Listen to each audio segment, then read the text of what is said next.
Pastor Praveen పగడాల అకాల మరణానికి చింతిస్తూ సిద్దిపేట జిల్లా హుస్నాబాద్లోని అంబేద్కర్ చౌరస్తాలో హుస్నాబాద్ నియోజకవర్గ పాస్టర్స్ అసోసియేషన్ కమిటీ ఆధ్వర్యంలో కొవ్వొత్తులతో నివాళులర్పించారు. 2 నిమిషాలు మౌనం పాటిస్తూ ప్రత్యేక ప్రార్థనలు చేశారు. పాస్టర్ ప్రవీణ్ పగడాల మరణం అనుమానాస్పదంగా ఉందని ప్రభుత్వం, పోలీస్ అధికారులు త్వరగా మరణానికి కారణమైన వివరాలు తెలియజేయాలని పాస్టర్లు కోరారు. మనుషులను మతాలను బట్టి విభజించకుండా మనుషులను మనుషులుగా చూడాలని తెలియజేసిన గొప్ప వ్యక్తి పాస్టర్ ప్రవీణ్ అని పేర్కొన్నారు. ఆయనకు 2 కంపెనీలు ఉండి సీఈఓగా ఉన్న సాధారణ అటెండర్ నుండి మొదలుకొని ఉద్యోగస్తులందరితో కలిసి భోజనం చేస్తూ ప్రేమగా ఉండేవారని గుర్తు చేశారు. అనాథాల కోసం అనాథాశ్రమాలు నడిపిస్తూ ప్రేమతో వ్యవహరించేవారని వెల్లడించారు. ఇతర మతాల గురించి ఆయన ఎప్పుడూ కించపరిచినట్లు మాట్లాడలేదని, ఆయన మరణం క్రైస్తవ సమాజానికి తీరని లోటన్నారు.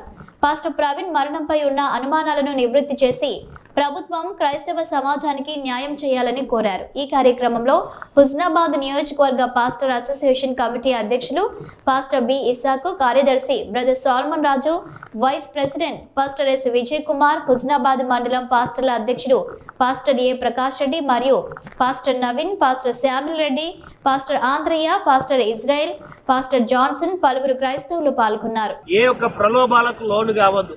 క్రైస్తవులు కూడా భారతీయులమే. మేము ప్రేమిస్తుంటున్నాం అందరినీ కూడా, మేమెవరు కూడా ద్వేషించట్లేదు. దయచేసి ఇది గమనించాలి. మేము దేవుడు చూసుకుంటాడని చెప్తాం. అట్ ద సేమ్ టైం భారతదేశం మాకు ఇచ్చిన హక్కు ప్రకారం మేము అడుగుతున్నాం.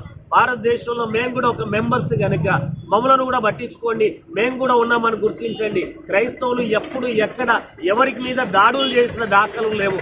దయచేసి మేము ఒకటే కోరుకుంటున్నాం, దాన్ని సవివరంగా ఇన్వెస్టిగేషన్ చేసి దానికి గల దోషులను కఠినంగా శిక్షించాలి అని ఈ సభాముఖంగా మేము తెలియపరుస్తుంటున్నాం.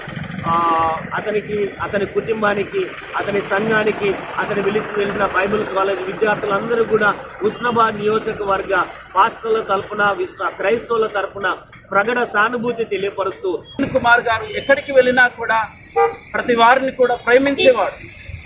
అంత చక్కగా ప్రేమించిన ఆ వ్యక్తిని దూర ప్రాంతంలో ఏపీలో సువార్త సభ నిమిత్తమై వాక్యాన్ని అందించడానికి వెళ్ళినప్పుడు యాక్సిడెంట్ అంటూ ఉన్నారు, చంపివేశారంటున్నారు. ఏదేమైనా గవర్నమెంట్ను మేము నమ్ముతూ ఉన్నాం.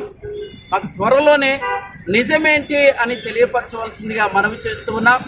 అలాగే ఈ సంఘటన పురస్కరించుకొని క్రైస్తవ లోకము, దైవజనులుగా, క్రైస్తవులుగా మనమంతా ఒక తాటి మీదకి వచ్చి నిలబడగలిగిన రోజులు ఆసన్నమైనవి గనుక మన ఐక్యతను చాటించుదాం. అలాగే